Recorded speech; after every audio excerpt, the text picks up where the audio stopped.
It's no secret, Rhaenyra Targaryen had to be one of, if not the most desired and sought after marriage prospect in the Kingdom of Westeros, and it's not difficult to see why.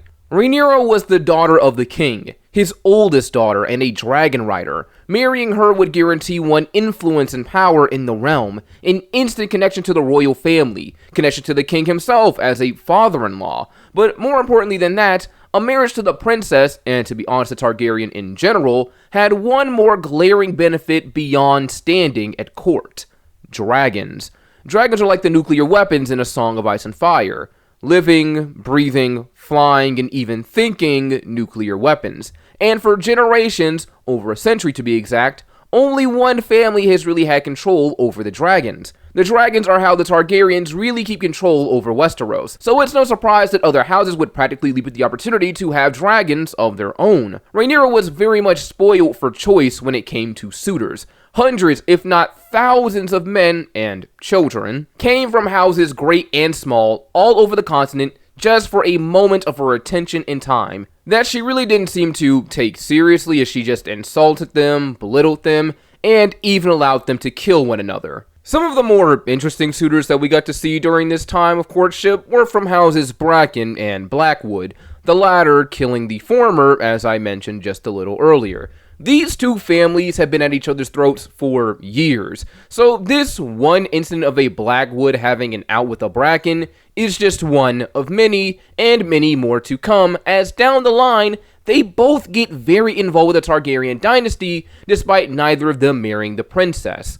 But that's a topic for a different video. Aside from them, perhaps one of the most interesting matches for Rhaenyra outside of her sworn protector, her cousin, the commander of the City Watch, and her uncle, and many other lords that vie for her hand around this time, came about pretty early on in Episode 3. In Episode 3, during Aegon's second name day, Rhaenyra was approached by a man named Jason Lannister. Jason Lannister is the Lord of Casterly Rock, an ancestor of Cersei, Jaime, Tyrion, and Tywin from OG Game of Thrones. He has a twin brother named Tyland Lannister, who is also acting as Master of Ships ever since Corlys resigned from his post after Laena was rejected in favor of Alicent Hightower. Jason is a very prideful man, which is true for most of the Lannisters, and he was one of the first men to actually put forward a proposal for Rhaenyra's hand in marriage, before Viserys sent his daughter off on a tour to find her perfect match.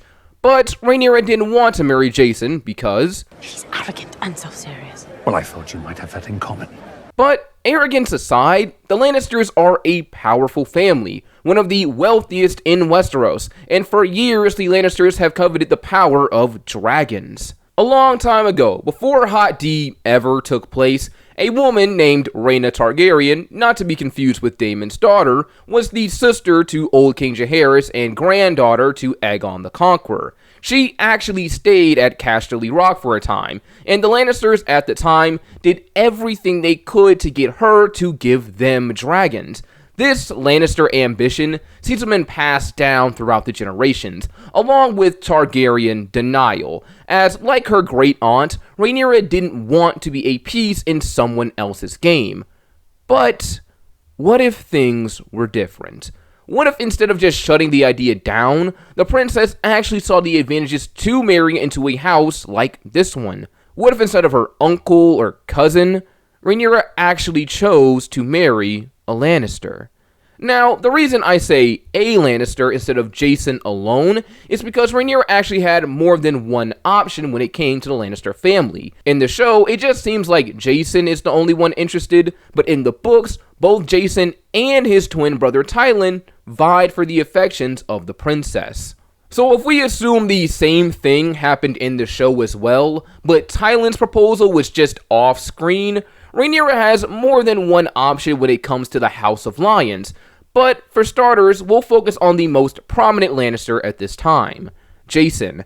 As stated before, Jason is the Lord of Casterly Rock and head of his family. He's a very prideful and arrogant man, something Rhaenyra doesn't really seem to like very well. So what could we change to make her actually accept his proposal? Well, Rhaenyra by episode 3 was going through a lot, to say the least. Her mom died a few years ago, her dad married her best friend, and said best friend, who was like a sister to her, is now her stepmother by marriage, and now she was making babies with her father. one of which was a boy named Aegon. To say this was traumatic for her would be an understatement. But, to make matters worse, Rhaenyra always felt like her position in the family was a flimsy one. She never felt good enough for her father, because he always wanted a son. It was his obsession for a son, a male heir, that got her mother killed. And now, after all these years, he finally had the boy he always wanted. Which is ironic, because he barely even acknowledges Aegon as he gets older. Long story short, Rhaenyra feels replaceable, that she has no real standing within her own family, and it's only a matter of time before she's sold off like a bag of goods to help her father out. You have no further use for me. You might as well peddle me for what you can. A mountain stronghold or a fleet of ships. Though, even feeling this way, Rhaenyra does what she can to fight it. She doesn't want to be married off and used as a political pawn. She wants to be free, but in that same vein, she also wants control, to keep her standing and to do so without having to play the game. This is a bit of a theme with Rhaenyra's character, in my eyes, especially in these earlier parts of the series. She doesn't want to play the Game of Thrones, but she wants the throne. Something has to give. And we'll say this is the change in Rhaenyra in this new timeline. There is a shift in her mindset. She wants to avoid the politics, kinda like her dad. I came here to hunt. Not to be suffocated by all this fucking politicking. But we'll say in this timeline, Rhaenyra realizes much sooner that she can't. Everyone in Westeros is self-interested in some way, shape, or form. Everyone wants some kind of advantage, and she is no exception. She doesn't want to be looked over by Aegon, doubted by the people, or used as a piece to advance others. But if she is always going to be forced to play a game, why can't they play hers? Why can't they be pieces on her board? Perhaps this paradigm shift could give Rhaenyra some incentive to choose Jason as a consort. Say after she and Viserys have their out, I do not wish to get married. Even I do not exist above tradition and duty, Rhaenyra. and Rhaenyra runs off into the woods with Criston Cole, she comes to this realization that things aren't fair in the world of Westeros. So it's best to even the odds as best as you can. Arrogance aside, the Lannisters are a powerful family, wealthy and influential. If push came to shove, heir or not, she could still live a very comfortable and beneficial life. She could still have some sort of power and standing. So when she returns to camp, having slaughtered that boar, she tells her father that she's reconsidered. He was right. No one exists above duty and tradition in this world, not even a princess. So if it is her duty, then she will wed Lord Jason Lannister, bringing the dragon and the lion together. Jason would no doubt be elated by this news, with his brother already on the small council, and now him being engaged to the princess. The standing of House Lannister has just skyrocketed. His family's ambition has also been fulfilled because of this. The Lannisters will now have dragons of their own through Rhaenyra. In episode 3, Jason said that the Lannisters have enough funds to make their own dragon pit. It must be quite something. I don't have a dragon pit, of course, but I do have the means and resources to build one.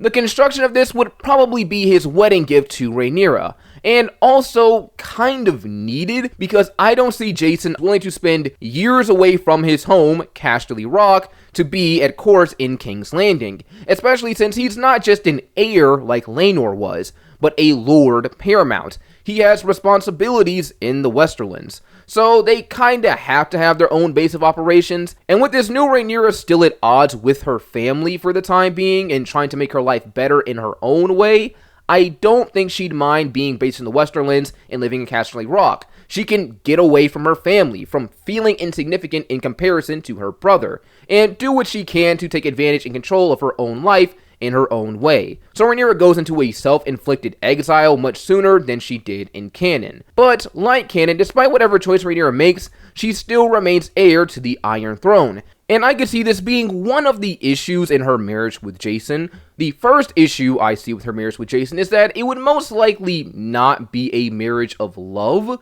because one, Jason doesn't really seem like he was interested in Rhaenyra as a person, but more what she could do for him and his family. And in this timeline, Rhaenyra is also using Jason to benefit herself, further her standing, so she can get more resources. But aside from that, Jason was actually unfaithful to his wife. he had mistresses, and he had bastard children. So that could be one issue in her marriage to Jason, is how she deals with his infidelity. The other issue, as I just mentioned, is her being the heir. The Lord of the Westerlands fully expected Aegon to replace Rhaenyra as heir. He expected her to be his consort, his lady wife, but the roles are now reversed. He's her consort, prince consort, one-day king, but how would Jason really feel about this? Despite the obvious benefits of marrying the princess and heir to the throne, he's a very prideful man. Would he really be okay with the knowledge that he'd be subservient to his wife, even if his future children would rule Westeros one day? This is especially concerning when you consider the fact that in canon, the Lannisters supported the Green's claim to the throne over Rhaenyra's. Would he turn on his own wife for the sake of his beliefs? But say she and Jason have children. Obviously, these kids will be legitimate since in canon, Jason has no issue producing children of his own. If Rhaenyra has consolidated her power in the Westerlands, had children with Jason who have dragons of their own, what's to stop her from forcing the Westerlands to work with her?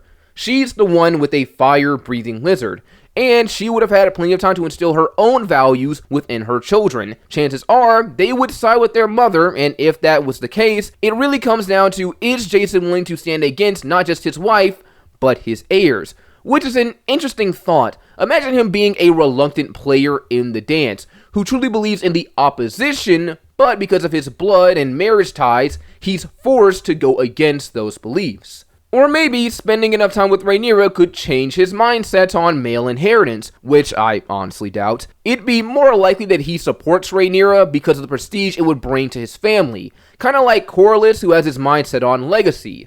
Legacy has no gender, no restrictions. He just wants his name to be known throughout history. And perhaps Jason could also adopt this mindset of just wanting his family name to shine. He's the first Lannister to marry a Targaryen. He will be king consort. His children will be monarchs. The Lannister name will be forever tied to greatness. Maybe that's reason enough for him to support his wife's claim.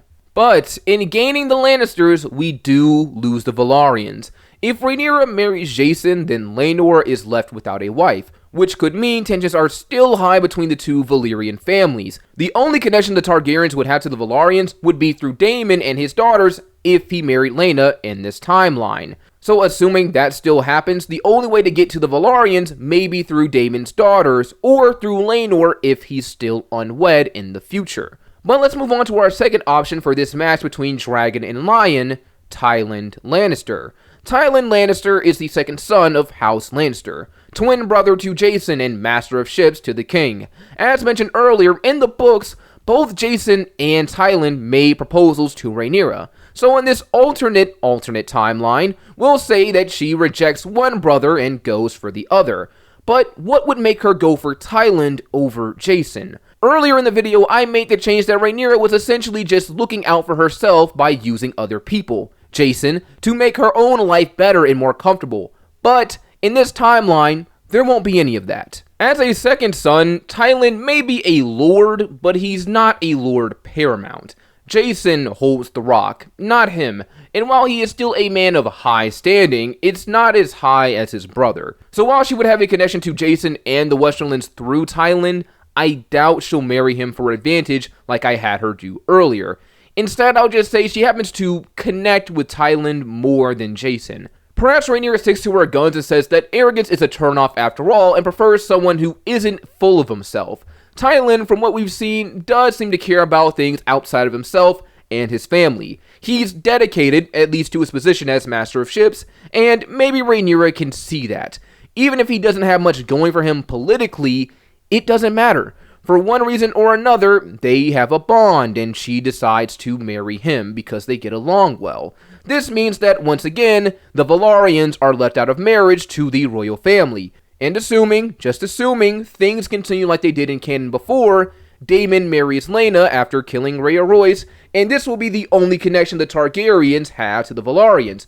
But it may not mean much since Daemon is pretty much an independent agent. Rhaenyra and Tyland will be based in King's Landing like she was with Laenor in the main timeline, since he has a job at court and no responsibilities to the Westerlands like his brother does. Rhaenyra will have children a bit earlier than she did in canon because she's marrying earlier than she did in canon. And assuming Tyland has no issues and she doesn't need outside help, all of her children will be legitimate Targaryen Lannisters. This will remove the argument of bastardy from the green side of things and potentially make Alicent less distrusting of Rhaenyra in the future. So, if the time comes, she may be willing to give Rhaenyra that marriage pact. Another thing that may change, which is not exclusive to her marrying Tyland, Rhaenyra marrying a Lannister means she marries a lot earlier than she did in canon. So she may or may not have that night out with Daemon when he gets back from the Stepstones. If she marries Jason and goes up to the Westerlands, then it probably doesn't happen, and if Daemon never riles her up like he did before, she may never try to put the moves on Criston Cole, which could change her relationship with him and by extension Alicent, since they pretty much stopped being real friends after she found out about Criston Cole.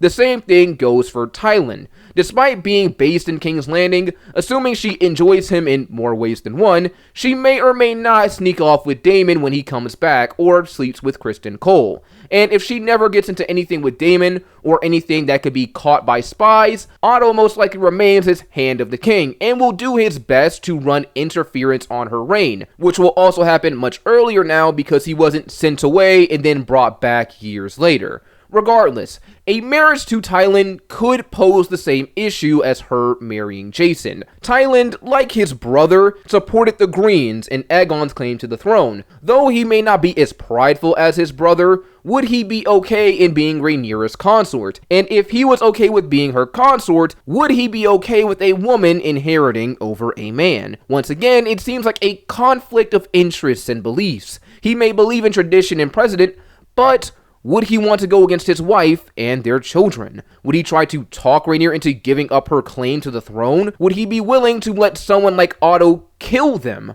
Probably not on that last one. If Tyland is married to Rhaenyra and for whatever reason Otto is still Hand of the King, he will most likely still plot to get Aegon on the throne. And he would also probably exclude Tyland from the talks because why would he reveal his plans to the man who is married to the opposition? And depending on how things go, this could be dastardly for Rhaenyra, because with her kids not being bastards and no rumors flying around, she'll most likely stay in King's Landing longer. And knowing Otto, how he was planning to take over before Viserys even died, no matter what he wanted, he might find a way to either force Rhaenyra to kneel by imprisoning her while she's still in the Red Keep, or kill her if he has the chance. But this could be avoided if at some point she and Tyland do decide to take up roost on Dragonstone. Aside from that though, maybe Tyland would support Rhaenyra's claim to the throne in this timeline. There is a very big emphasis on second sons in House of the Dragon, and how they have to carve lives for themselves in this world.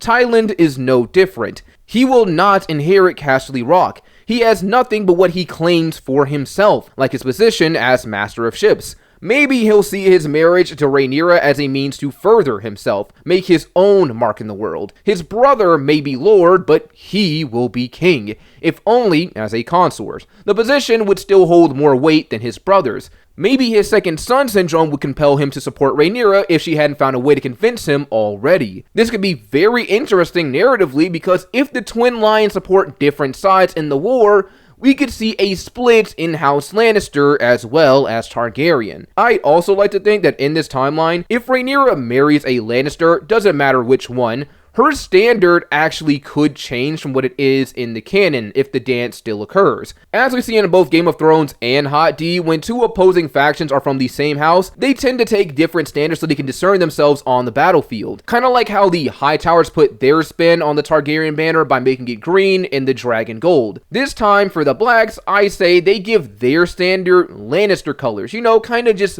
mix the two houses together. It'll be a gold dragon on a red field. Or maybe something like in Game of Thrones where the sigils of both families are displayed on the banner. Instead of the stag and lion though, it'll be the dragon and the lion. Something simple, but I find it interesting. Either way, that's about all for this video. Hope you guys enjoyed it. Don't forget to like, comment, subscribe, and tell me what you thought in the comments. I will see you all next time.